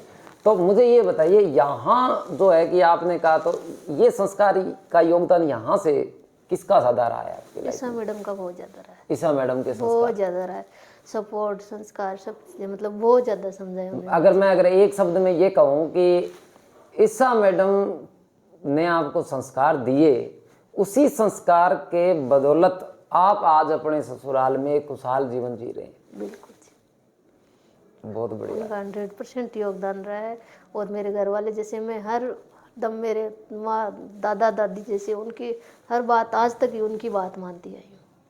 कभी जब कुछ भी हो, जैसे मेरी एंगेजमेंट की टाइम बताती हूँ आपको, जैसे दादाजी ने कर दी तो वो कर ही दी, ननद वगैरह, उन्होंने कहा था कि हम मतलब लड़का आपको देखेगा। मैंने कहा मेरे तो ये नहीं है, मेरे दादाजी ने कर दी वही है मेरे लिए तो। आज के समाज के अंदर मुझे नहीं लगता कि इस प्रकार की बच्चियां भी समाज में रहती होगी क्या। देखो, आपके थ्रू ये बताना चाहती हूँ, मैं आज मतलब जो भी हूँ उनके कहने से ही हर काम करती हूँ। जैसे उनकी जैसे ससुराल में ये चीज़ भाई सही नहीं लगती उनको कि भाई ये नहीं करना, तो वो चीज़ें मैं नहीं करती। जैसे पार्टी फंक्शंस में जाना, ये चीज़ें नहीं करती हूँ। इसको संस्कार कहते हैं। और ये बापूजी कॉलेज की सबसे बड़ी खासियत है कि यहाँ संस्कार जो है बिल्कुल। वो बच्चे के अंदर भरे जाते हैं। शिक्षा आप कहीं से भी पा सकते हो, लेकिन संस्कार शिक्षा हर कहीं जगह से पाना भी पा मुश्किल है। ये बात मैं नहीं कह रहा, एक बात और कहूँ, क्योंकि आपके मन में आता होगा कि ये तो हो सकता है कि कॉलेज की बढ़ाई करते हो। ये कह रहे हैं, सुमन जी कह रहे हैं कि शिक्षा आप कहीं से भी प्राप्त कर सकते हैं, लेकिन ये संस्कार कहाँ से लाओगे, ये संस्कार कहाँ से लाओगे। ये संस्कार मिलेंगे आपको बापूजी नर्सिंग कॉलेज में, बापूजी ग्रुप ऑफ एजुकेशन में आपको ये संस्कार मिलेंगे। और देखने वाले प्रत्येक व्यक्ति से मैं यही जो है कि गुजारिश करता हूँ, निवेदन करता हूँ, अगर आपके बच्चे को संस्कारवान चरित्रवान बनाना है, वैदिक संस्कृति से जोड़कर रखना है, आधुनिक शिक्षा का प्रभाव उसके दिमाग को कहीं खराब ना कर दे, अगर ऐसा आप चाहते हैं तो एक बार बापूजी नर्सिंग कॉलेज में आकर जरूर संपर्क करें और अपने बच्चे को यहाँ से डिग्री करवाएं। अच्छा, तो सुमन जी अपने वापस लौटते हैं इस बात पर। आप अगर मुझे तो ये बताइए कि इस दर्शकों को इस कॉलेज के बारे में क्या बताना चाहेंगे। बच्चा यहीं क्यों आए, इसी कॉलेज में एडमिशन क्यों ले, नर्सिंग जो है यहीं से क्यों करे, कॉलेज तो और बहुत है। बिल्कुल सर। तो यहीं से क्यों करें, इसकी मतलब आपके मन में क्या यहाँ के प्रति भाव है, वो अपने जो है कि दर्शकों को आप बताएं। यही तो मैं सर, वो वापस बात घूम फिर के वही आनी है कि भाई डिग्रियां आप कहीं से भी ले सकते हो, लेकिन संस्कार पाना मुश्किल है। और जैसे मतलब फैकल्टी है वहाँ यहाँ की, जैसे हर चीज़ को पॉइंट टू पॉइंट समझाना, उसका एक्सप्लेन कैसे करना, बच्चों को समझ में आए कि नहीं आए, हर एक बच्चे के बारे में जानकारी रखना, वो मतलब यहाँ से निकलने के बाद भी वो क्या कर रहा है इस बारे में जानकारी रखना। जैसे बहुत से बच्चे आजकल देख रहे हैं सोशल मीडिया से या फिर नशे में ऐसे कैसे हो रहे हैं वे, तो उन चीज़ों का भी ध्यान रखना। ये कोई मेरे को नहीं लगता कि वो कोई भी संस्था ऐसा कुछ कर सकती है क्या। नहीं कर सकते, बिल्कुल। इसलिए बापूजी मैं बच्चे को कैसे कहना चाहूँगी कि अगर आपको संस्कार के साथ साथ अपना फ्यूचर ऐसे बनाना है कि भाई जैसे मैं गवर्नमेंट जॉब नहीं भी लगूं तो अपने संस्कार से, अपनी एबिलिटी से ऐसा कुछ काम कर सकूं जिसने मैं अपने घर वालों का आराम से गुजारा कर सकूं, और कभी भी उनको यूँ ना लगे घर वालों को कि भाई ये गलत जगह से शिक्षा प्राप्त की है, ये नशे के धुत में पड़ा है, ये गलत काम कर रहा है, ये कर रहा है, ये ना हो उसके साथ कभी भी। क्या बात, शाबाश। अच्छा, एक बात मैं आपसे पूछना चाहूँगा कि नर्स क्या है। नर्स जो होती है वो एक महिला नहीं होती। एक महिला को देख के अपने उसको प्रॉपर नर्स नहीं कह सकते कि ये नर्स है, बिल्कुल नहीं, चाहे उसने नर्सिंग कर रखी है, एएनएम कर रखी है, जीएनएम। लेकिन जब कहते हैं ना कि नर्स है, तो महिला के साथ साथ में उसके भाव जुड़ जाते हैं। तो आपकी नज़र में नर्स का क्या रोल है आज के समय में, और समाज में उसका क्या रोल है, और एक शब्द में कहें तो नर्स है क्या है। जैसे सर मैं बता दूं कि नर्स, जैसे ये हमारा वाइट कोट देखते ही जैसे कोई पेशेंट आता है ना, तो उसके मन में थोड़ी सी खुशी आ जाती है कि अब मैं शायद यहाँ आके ठीक हो जाऊँगा। बिल्कुल। ये चीज़ मतलब उसको गेट में एंटर होते ही ये चीज़ आ जाती है दिमाग में, बिल्कुल कि अब कहीं ना कहीं मैं इस जगह से ठीक होके निकलूँगा। बिल्कुल। और जो नर्सेज होती है वो जो मतलब उनका बिहेव है, उनका बोलने का तरीका है, पेशेंट से किस तरह बात करनी है और उनकी देखभाल कैसे करनी है, इन सब चीज़ों मतलब ज़रूरी नहीं है कि वो मेडिसिन दे के ही ठीक हो। हाँ बिल्कुल बिल्कुल। उनका ट्रीटमेंट करके, उनको इंजेक्शन लगाना, कुछ भी करके ही ठीक हो, ये जरूरी नहीं। हम जो करते हैं ना, उसके साथ व्यवहार, उसकी बातें, उनको सपोर्ट करके ये चीज़ें करते हैं ना, उससे वो बहुत जल्दी इम्प्रूवमेंट होके ठीक होके निकलता है। बिल्कुल। और उस टाइम जब वो दुआएं देकर निकलता है ना, तो दिल बहुत खुश होता है कि वास्तव में कुछ कमाया है। कुछ कमाया है। नर्स बिल्कुल भी नहीं कह सकते कि जिसका हृदय बहुत ज़्यादा कठोर हो, ऐसा तो नर्स की परिभाषा ही नहीं है। नहीं है, बिल्कुल नहीं है। उसके भावना जो होती है ना, वो बड़ी संवेदनशील होती है। वो हर किसी को अपनापन देने में 1% भी कसर नहीं छोड़ती। वो होती है एक नर्स। और आपका समाज में स्थान क्या है, क्या स्थान है आज, अगर आप अपने आप को इस समाज में कहाँ देखते हैं? समाज की बात आती है तो भाई, जैसे कि एक तो जॉब लगी हुई हूँ, उस हिसाब से अगर किसी की ज़रूरत हो मेरे से, तो उस हिसाब से हेल्प कर देती हूँ भाई, फाइनेंशियली कोई की दिक्कत हो। सही बात है। और दूसरी ये कि भाई मेरे को मेडिकल का नॉलेज है, मेडिसिन देना, और जैसे कि नॉर्मल कोई चीज़ हो उनके, जैसे मेरे यहाँ तक ठीक हो सकती है, तो वो उनके हेल्प हो जाती है। बिल्कुल। और तीसरी बात ये कि उनका बोल, जैसे कोई मेंटली डिस्टर्ब है या फिर कोई दिक्कत है, तो बात करने के तरीके से वो कहीं ना कहीं उस जगह से बाहर निकल जाता है कि भाई उसकी समस्या सॉल्व हो जाती है। बिल्कुल ये चीज़ें मतलब समाज मतलब समाज में आप एक बहुत बड़ा ओहदा है आपका। जी बिल्कुल। और बहुत बड़ा क्या कहूँ, मैं कहूँ सबसे बड़ा ओहदा है, क्योंकि स्वस्थ निरोगी काया ही तो पहला सुख है। बिल्कुल है सर। तो आपका बहुत बड़ा योगदान है। पहले कोरोना से पहले, महामारी से पहले लोगों को इतना ज़्यादा जुड़ाव नहीं था डॉक्टरों के साथ, नर्सों के साथ। लेकिन जब ये कोरोना का समय आया, इन 2 सालों में आपकी दिनचर्या बताइए, इन 2 सालों में, ये 2 साल आपने कैसे स्ट्रगल किया होगा? सर कोरोना की तो बताएं तो शायद मरते दम तक ये चीज़ नहीं भूल पाएंगे। बिल्कुल नहीं। जैसे खुद के रिश्ते, जो ब्लड के रिश्ते होते हैं ना, खून के, उन्होंने साथ छोड़ दिया था उस टाइम। बिल्कुल बिल्कुल। कैसे आप डेली आते थे? डेली हमारी तो मतलब ये महीने में 5 छुट्टियाँ मिलती है, ये भी बंद हो गई थी। अच्छा। और आप जैसे 12 घंटे 8 घंटे? हाँ, 6 घंटे का रूटीन था या 12 घंटे था, डेली ही आना, छुट्टियाँ सब बंद थी हमारी। तो अब जैसे गांव में हर गांव में ये बात थी कि भाई कोई व्यक्ति जो बाहर से आया है तो उसको 15 दिन बंद रखेंगे। यहाँ रहना पड़ा। आप यहाँ रहे? लाडनू में मेरा बच्चा था उस टाइम, जैसे 2017 में 2 साल का बच्चा था, मैं वहाँ छोड़ के ससुराल में छोड़ दिया था उसको, 2 साल का था। और 2 साल आप यहाँ लोकल यहाँ रूम लेके रहे? रूम लेके रही थी। तो आपको कभी डर नहीं लगा कि इस नौकरी के चक्कर में अगर मेरे कुछ हो गया तो? सर डर तो यूँ एक बार उनको देख के लगता, लेकिन मेरे डर का आगे उनका डर ज़्यादा था पेशेंट्स का। जो आप डर था, लेकिन जब आप इन लोगों को देखते थे तो अपना डर भूल ही गए थे हम, तो पता ही नहीं चला कि क्या है कोरोना। ये कोई वरदान था ईश्वर का कि ऐसा कि मान लो जितने भी डॉक्टर थे, नर्स थे, शायद भगवान इनके साथ था? बिल्कुल सर। और ये साथ भगवान, कैसे भगवान इनके साथ था? तो हजारों मरीजों की दुआएं बिल्कुल आपके साथ थी। बिल्कुल थी सर। कि आप इन लोगों के बीच जैसे में अभी आप कह रहे हो तो मेरे रोंगटे खड़े हो रहे हैं उस पीरियड को याद करके। अब थोड़ा सा मैं भी ये जानना चाहता हूँ कि कैसे हिम्मत होती थी, और कभी डर नहीं लगा कि यार मेरे अगर, अच्छा आप आए, मरीजों के साथ गए, फिर आप रूम में गए, तो रूम में जाने के बाद में जो 6 घंटे 7 घंटे जो भी आपको सोने का समय मिलता था, कभी दिमाग में नहीं आया अभी अगर मेरे हो गया तो? कभी नहीं आया सर।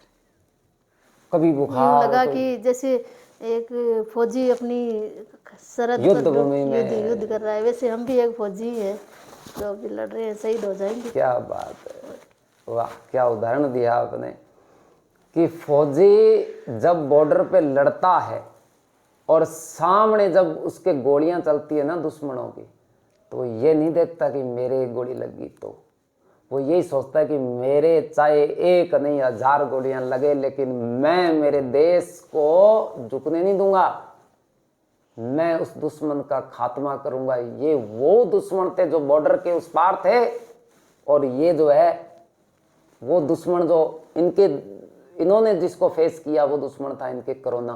बिल्कुल था। और उस कोरोना को इन्होंने अपनी मेहनत से हराया था, और इसमें सारा का सारा योगदान उस समय डॉक्टरों का, नर्सों का, कोई भी छोटी से छोटा पद जिसका था, तो कोरोना के बाद में मेरे ख्याल से आपकी इज्जत जो है वो बहुत ज्यादा बहुत बढ़ी। ज़्यादा सर। तो सारे जैसे और दूसरे फील्ड थे उनमें सब में छुट्टियां थी, सब घर में बंद थे। सब घर में बंद। जैसे अच्छा। सर मेरे साथ एक हुआ था, आपका किस्सा सुनाती हूँ। जैसे मैं ड्यूटी करके रूम के लिए निकल रही थी, तो काफ़ी पेशेंट से यूँ लगाव हो जाता है, जुड़ जाते हैं। हाँ, तो यूँ निकल रही थी तो वो लेडीज़ कोई गेट पर ही खड़ी थी। हम्म, तो उन्होंने कहा मैडम अंदर आ जाओ, पानी वानी पी लो। तो मैंने उनको मना कर दिया कि मैं अंदर नहीं आऊँगी, हॉस्पिटल से आई हूँ, अभी कोविड चल रहा है। तो उन्होंने कहा आ जाओ कुछ नहीं। तो मैं अंदर चली गई। जो अंदर एंटर हुई वो लेडीज़ पानी ला रही है, मैं पी रही हूँ। तो उनका लड़का पास में खड़ा है, वो धीरे धीरे ये कर रहा, मम्मी इसको अंदर क्यों आने दिया, मम्मी इसको अंदर क्यों आने दिया। मतलब मेरे को तो सुनाई दे रहा है वो चीज़, लेकिन उसकी मम्मी ने वो इग्नोर करती रही। तो फिर मैंने कहा नहीं आंटी मैं चलती हूँ, पानी तो पी लिया, वहाँ रख दिया गिलास। फिर निकली, जो ही निकली गेट बंद किया, वो जोर से चिल्लाने लगा अपनी माँ पे, तेरे को पता नहीं है ये हॉस्पिटल से आई है, तो इसको अंदर एंटर कैसे होने दिया इसको। फिर थोड़ा सा उस टाइम दुख तो हुआ था। हाँ भी हम जिसके लिए हम इतना कर रहे हैं, वो आज अपने साथ ये बिहेव कर रहे हैं।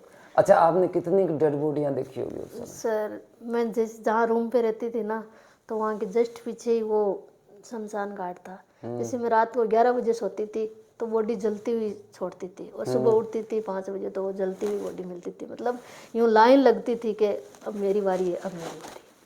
कभी ऐसा हुआ है कि एक पेशेंट आया हो और आप जो है आप उस 4-5 दिन तक उसकी आपने केयर की हो और उसके साथ आपने देखा और आपका एक जुड़ाव भी, देखो हाँ बिल्कुल, डॉक्टर या नर्स का जुड़ाव तो आते ही मरीज के साथ जुड़ बिल्कुल हो जाता है। और आपने देखा कि 2-3 दिन लगातार आप उसका ट्रीटमेंट कर रहे हैं और फिर पता चला आज वो है नहीं। उस टाइम थोड़ा दुख तो होता था, लेकिन फिर ऐसे मतलब कैसा आपने देखे होंगे? बिल्कुल देखे थे। जैसे देखे थे सामने, सुबह 9 बजे का केयर किया हुआ है, वो शाम ऑक्सीजन लगी हुई है, और 10-11 बजे वो पेशेंट ख़त्म हो गया। उसके 2 छोटे छोटे बच्चे हैं जिनको पता ही नहीं है कि हमारी मम्मी अब रही नहीं है, उनको पता भी नहीं है। तो उस टाइम बहुत अच्छा, कोरोना में डेड बॉडियां घर वालों को भी नहीं सौंपते थे? बिल्कुल नहीं सौंपते थे। अच्छा, एक मैंने अफवाह भी सुनी थी, ये शायद अफवाह ही होगी शायद, कि डॉक्टर जो है कि वो जानबूझ के ऐसा कर रहे हैं कि उनकी किडनियां निकाल रहे हैं बड़े बड़े क्षेत्रों में। तो आपको लगता है ऐसा भी होता होगा? भगवान कभी अपने बच्चों के साथ ऐसा नहीं कर सकता। अगर आप डॉक्टर को भगवान का दर्जा दे रहे हो तो बिल्कुल बिल्कुल। अगर वो ऐसा करते तो वो कोविड में नहीं खड़े होते, सब रिजाइन दे के घर बैठ जाते। हाँ, ये भी एक बात है, सबके पास खुला ऑफर था, ऑफर था ना, रिजाइन देना दो, पर सब हर कोई व्यक्ति नौकरी के लिए मतलब एक भय तो था ही। जैसे आप नहीं थे वही मेडिकल लाइन में, मेरे घर वाले नहीं थे, तो ऑफर तो था ही ना कि तू नौकरी छोड़ दे। बिल्कुल। अच्छा, जिसने ये मान के चलो जिसकी अब 1 साल रहा है रिटायरमेंट के, कईयों के तो रिटायरमेंट जो डॉक्टर हो चुके हैं वो घरों में देख रहे थे, उनको क्या जरूरत थी, क्या जरूरत, लेकिन उन्होंने डॉक्टर हॉस्पिटलों में ड्यूटी लगवाई। उनको लगा कि अभी जरूरत है पेशेंट को मेरी, उन्होंने वो गए हॉस्पिटल और वहां वो सेवाएं देने लगे। बिल्कुल। अच्छा, एक क्या नाम, आपने जैसे कि कोरोना की अपने बात चल रही है, तो आप अपनी सेफ्टी कैसे करते थे?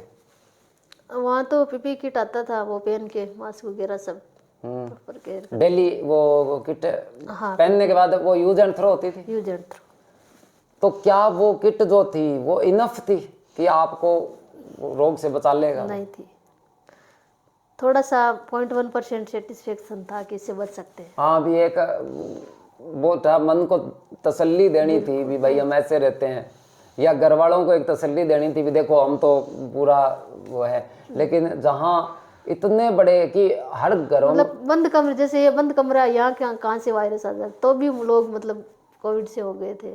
हाँ, तो देखो पूरे लाड़नू में या आप देखे तो पूरे क्षेत्र में तो हर 10 घर में एक घर में था, बिल्कुल था। वो तो केंद्र था, वहां तो हर आदमी था। और पता नहीं, हो सकता है, और मुझे नहीं लगता कि आप के नहीं हुआ होगा, मैं कहता हूँ प्रत्येक डॉक्टर के हुआ था।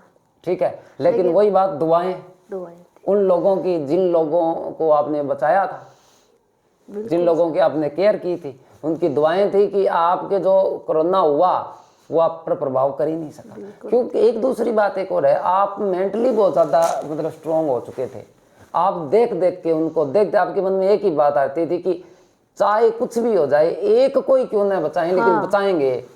तो आप मतलब उस काम में लग गए थे लास्ट स्टेज तक के कि भाई यहाँ ये बच सकता है, तब तक मैं इसके साथ खड़े रहूँगी। सही बात। अच्छा, अच्छा, एक सही असल में तो हर व्यक्ति को ये पता नहीं है, मैं आपके जरिए हर व्यक्ति को ये बताना चाहता हूँ कि कोरोना हो जाने के बाद ऐसी क्या वो मतलब कौन से अंग पर जो है कि वो ज़्यादा इफेक्ट करता था जिससे कि व्यक्ति की मृत्यु ही हो जाती थी, लंग्स पे। और कितनी टाइम में वो उस लंग्स को खराब कर देता था? तो उसका पीरियड था जैसे 14 दिन में वो पॉजिटिव आ गया, तो आपने अगर ट्रीटमेंट स्टार्ट करवा दिया तो इम्प्रूवमेंट हो सकता था। लेकिन अगर आपने इग्नोर करते रहे कि भाई नहीं वहाँ जाऊंगा तो मुझे कोविड बता देंगे, पॉजिटिव आ जाऊंगा, तो ये भी भ्रांतियां थी ना। ज़्यादातर लोग तो इसलिए बाहर नहीं निकल पाते थे, ट्रीटमेंट नहीं करवा पाते थे कि जाते ही वहाँ पॉजिटिव बता देंगे। हाँ बिल्कुल। तो इस वजह से वो अंदर रुक रुक के धीरे धीरे ख़त्म हो गए। और इसमें कहीं ना कहीं मैं मानती हूँ इसको, क्योंकि काफ़ी जने मेरे जो रिलेटिव थे उनसे मैं मिली थी तब पता चला कहीं ना कहीं इसमें 50% रोल माइंड का था। साइकोलॉजी जिनके मतलब ये सेट हो गई ना कि मेरे कोविड हो गया, अब बचना मुश्किल है। बिल्कुल सही बात है। ये वो अंदर ही अंदर जैसे ये बंद कमरे में रह मानसिक गया। रूप से अगर टूट गया ना, हाँ बिल्कुल, तो समझ लो वो गया।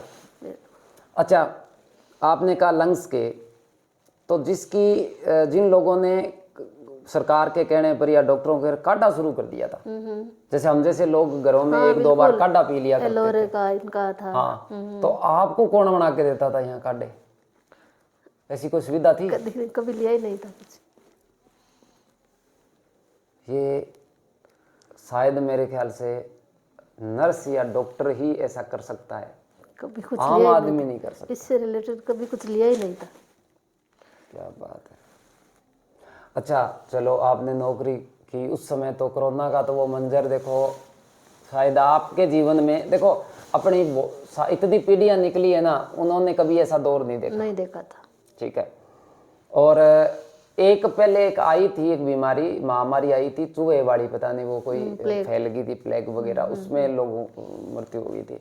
आज जिसने ये जो इंजेक्शन लगा रखे हैं, तो अब हम भ्रांतियां सुनते हैं। एक जो ये व्हाट्सएप यूनिवर्सिटी है ना, जो उस पे ज्यादा ज्ञान आता है, तो उस पे मैंने कई ज्ञान देखे हैं कि जिसने इंजेक्शन लगा रखा है उसको हार्ट अटैक हो रहा है। दवाई जो है वो जाके, अच्छा दवाई उस समय तो खराब नहीं कर रही थी, वो 10 साल बाद ज्यादा वो खराब हो रही है। क्या है ये, थोड़ा आप बताओगे एक बार दर्शकों को कि इससे डरने की जरूरत है या नहीं? कहीं ना कहीं इसमें जैसे मैं मानती हूँ कि सोशल मीडिया का नेगेटिव फीडबैक बहुत जाता है। बिल्कुल, ये ऐसे कि वो पॉजिटिव न्यूज बहुत कम देते हैं। जैसे आप सुबह उठते हो, अपना सोशल मीडिया ऑन करते हो, तो उसमें ज़्यादा ये न्यूज़ आएगी वो उस एक्सीडेंट से मरा, वो उससे मरा, वो उससे मरा। पॉजिटिव न्यूज़ नहीं देंगे। जिस दिन अगर ये अपनी वैक्सीन आई नहीं थी, उस टाइम का पीरियड याद करो आप। मतलब सब यही कह रहे थे कि क्यों नहीं आ रही है इंडिया में, क्यों नहीं आ रही है, इंडिया ऐसा है वैसा है, वो कह रहे थे। जब आ गई सबके लग गए, सब सेटिस्फाई हो गए कि भाई हम बच गए वैक्सीन की वजह से। आज वही लोग वापस कह रहे हैं कि इसकी वजह से मर रहे हैं। अब ये एक तरफ वाले लोग तो ये कह रहे हैं कि जी हमारी जो छोटी मोटी बीमारियां थी ना पहले, वैक्सीन से वो भी खत्म हो गई। सांस की बीमारी, दम्मा वगैरह, वो भी बोले खत्म हो गया, एलर्जी खत्म हो गई। और एक ग्रुप ऐसा है जो ये कह रहा है कि जिसने ये दवाइयां दोनों डोज लगवा ली थी ना, वो कुछ सालों के बाद में जो अचानक ही जो हार्ट फेल होता है ना, ये उनके कारण होता है, साइलेंट अटैक उनके कारण आता है। तो ये तो देखो, जिसको जो व्हाट्सएप यूनिवर्सिटी का काम है, इनका तो काम ही यही है ऐसी न्यूज़ देना। मेरे ख्याल से आप एक डॉक्टर हैं, तो डॉक्टर होने के नाते जो है कि मैंने ये बात पूछी है। डॉक्टर का मतलब आप डॉक्टर लाइन में ही हैं, उनके तो आपसे मैंने ये बात पूछी है। अच्छा सुमन जी, एक बात बताओ, आजकल क्या है कि ये छोटी मोटी, अभी जो सीजन चल रहा है, अभी सीजन आ रहा है सर्दी का, सबके सर्दी जुकाम सबके लगेगी। होता क्या है कि सर्दी जुकाम लग गया, बुखार हो गया, ये इन चीज़ों के अभी तक भी 90% लोग ऐसे हैं जो सीधा मेडिकल पे जाते हैं और उसको बोलते हैं कि भाई जुकाम हो गया, बुखार चढ़ रहा है, शरीर थोड़ा थोड़ा टूट रहा है, दवाई दे दे। वो क्या करता है, 2-3 दवाइयाँ मिला के उसको काट के एक एंटीबायोटिक पैरास्टामोल कर उठा के MR को ही दे देता है, ले जाओ। क्या आप जो है कि इसके बारे में आपका क्या ख्याल है? क्या सीधा जाके मेडिकल से दवाई लेनी चाहिए या फिर किसी प्रॉपर MD से दिखाना चाहिए, ट्रीटमेंट लेना चाहिए? आपके थ्रू मैं सबको बताना चाहूँगी, कभी भी सीधा मेडिकल से दवाई कभी भी ना ले। ठीक है। प्रॉपर मेडिकल जो मेडिसिन के डॉक्टर हैं उनको दिखवा के ही दवाई ले। कब कौन सी मेडिसिन का साइड इफेक्ट हो जाए कुछ पता नहीं है। हाँ बिल्कुल सही बात है भाई। ये जो मेडिकल से जाके आप डायरेक्ट जो दवाई ले लेते हैं, ऐसे दवाई कभी नहीं खरीदनी चाहिए। हमेशा उसके स्पेशलिस्ट डॉक्टर को ही दिखाना चाहिए और मिलना चाहिए। तो गवर्नमेंट में ही दिखाओ, गवर्नमेंट हॉस्पिटल बहुत बढ़िया है, उनमें मिलो। अच्छा एक मुझे ये बताइए, ये तो बात थी एलोपैथी की, बात करते हैं थोड़ी सी आयुर्वेद की। अभी पिछले 10-15 सालों में या 20 सालों में एलोपैथिक ने सबसे उच्च स्थान अपना रख रखा है, प्राप्त कर रखा है, जिसके आगे आयुर्वेद और होम्योपैथिक बहुत छोटे लगने लग गए। लेकिन अब लोगों को सच्चाई पता लग चुकी है। बहुत सारे लोग ऐसे हैं जो वापस आयुर्वेद में आना चाहते हैं। आप क्या कहना चाहेंगे कि जो एलोपैथिक में जो स्कोप है, क्या आयुर्वेद में उतना स्कोप क्यों नहीं है, और स्कोप होगा तो कब तक होगा? देखो इसका सीधा सा जवाब ये है कि कुछ तो जागरूकता नहीं है, जागरूकता की कमी है। ठीक है। तो इसमें जैसे आयुर्वेद से तो हम मतलब हजारों लाखों साल से जुड़े हुए हैं। बिल्कुल, हम उनकी औलादे हैं जिन्होंने मतलब इसको जैसे लेकर आए थे। हनुमान जी लाए थे, लक्ष्मण जी हनुमान जी से पहले भी लाए थे। बहुत मतलब सारे उससे जुड़े हुए। बीच में ये पीरियड आ गए एलोपैथी वाला, लेकिन अब धीरे धीरे लोग इसकी तरफ, आयुर्वेद की तरफ जा रहे हैं। क्योंकि इसका एक तो मेन रीजन है साइड इफेक्ट नहीं है हर चीज। बिल्कुल साइड इफेक्ट नहीं है, एक जड़ से काटता है, जड़ से काटता है, टाइम लगता है लेकिन जड़ से काटता है। तो मैं आपके थ्रू बताना चाहूँगी कि आयुर्वेद बहुत अच्छी चीज़ है, और आने वाले सालों में मेरे हिसाब से इसका बहुत ज़्यादा योगदान रहेगा सब पेशेंट की केयर में। वापस उसी कंडीशन बना लेंगे जिस टाइम की मतलब 60-60, 70, 80-80, 90-90 साल के लोग होके मरते थे। हाँ। अभी बुढ़ापा आ रहा है, 50 के बाद बुढ़ापा आ ही रहा है। तो वो चीज़ें कहीं ना कहीं वापस। क्या गवर्नमेंट जो है कि क्लिनिक वगैरह हर गाँव में जो क्लिनिक है, तहसील स्तर पे हॉस्पिटल है, क्या आपको लगता है कि उनमें एक दो जो है कि आयुर्वेदिक के डॉक्टर जो है उनकी जरूरत पड़ेगी और स्पेशल आयुर्वेद के क्लिनिक होंगे? जी बिल्कुल पड़ेगी। तो मान सकते हैं कि कब तक 2030 के बाद आयुर्वेद में गवर्नमेंट सेक्टर में कितना स्कोप है? गवर्नमेंट सेक्टर में स्कोप अब भाई वही बता रही हूँ कि वापस धीरे धीरे उसमें अपन आ रहे हैं। मतलब पूरा खूब वैकेंसीज वगैरह गवर्नमेंट की आएगी? बिल्कुल आएगी। आप सबको गवर्नमेंट भी समझ रही है अब कि हाँ इस चीज में ज्यादा है। मतलब अगर आप घर में देख लें, जो चीजें अपने नुकसान देने लग जाए, कुछ भी मान लो, तो उनको हम साइड में ही करना ज्यादा बेटर करेंगे। और जो पीढ़ी दर पीढ़ी चल, जैसे अपने घर में पहले दाल खिचड़ी वो बनती थी, वो बीच में बंद हो गई एकदम। हाँ, बिल्कुल, अब धीरे धीरे वापस आ रही है। हाँ, फैशन आया। तो आप हमारे स्टूडेंट्स को क्या कहना चाहेंगे कि क्या वो ज्यादा से ज्यादा आयुर्वेदिक से जितने डिप्लोमे हैं वो करें? हाँ, मैं सभी जो अभी 12th कर रखी है उन सबसे कहूँगी कि आप सबसे पहले तो बापूजी कॉलेज में आके इनसे कांटेक्ट करें, यही काफी है आपके लिए। हाँ, यहाँ कांटेक्ट कर लेने, फिर अब आपका फ्यूचर सेट है। आप अपना आप ही करवा देंगे आपको कि क्या करना है। आपको देखे आपका सब मार्कशीट वगैरह अपने आप ही, जैसे ईशा मैडम का रोल तो हमेशा रहा ही है इसमें, वो अपना आप ही आपको बता देंगे। तो कहने का मतलब आप ये कहना चाहते हैं कि अगर आपको फीस की दिक्कत है तो आप आकर जरूर कॉलेज से मिलें, आप फीस की टेंशन ना लें। दूसरा कि आपके बच्चों को संस्कार भी देना चाहते हो तो आप संस्कार के लिए भी भेजो। अगर आपके बच्चे को शिक्षा देना चाहते हो तो शिक्षा के लिए भी आप यहाँ संपर्क करो। और अगर आपके बच्चे को गवर्नमेंट जॉब लगाना चाहते हो तो भी आप बापूजी कॉलेज में, मतलब एक छत के नीचे ये सारी चीजें उपलब्ध होना मुश्किल है, लेकिन यहाँ पॉसिबल है। बिल्कुल। सुमन जी बहुत बहुत धन्यवाद, आज आप हमारे बुलाने पर आए। एक एपिसोड में या कहें तो एक पॉडकास्ट में, एक वीडियो में आपकी बातों का और आपके जीवन का जो है उसको हम जो है कि शब्दों में लाकर उसे पूरा नहीं कर सकते जी।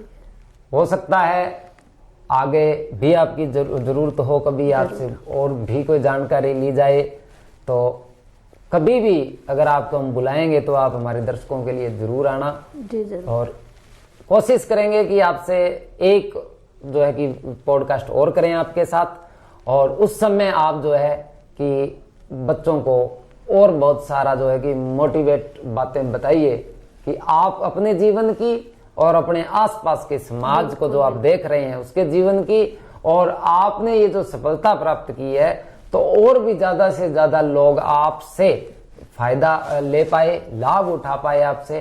तो इसके लिए हम एक वीडियो और जो है करेंगे, उसके लिए जब भी बुलाएं आप तो आप हमें स्थान पे जो है कि समय दीजिएगा। बहुत बहुत धन्यवाद, बहुत बहुत धन्यवाद।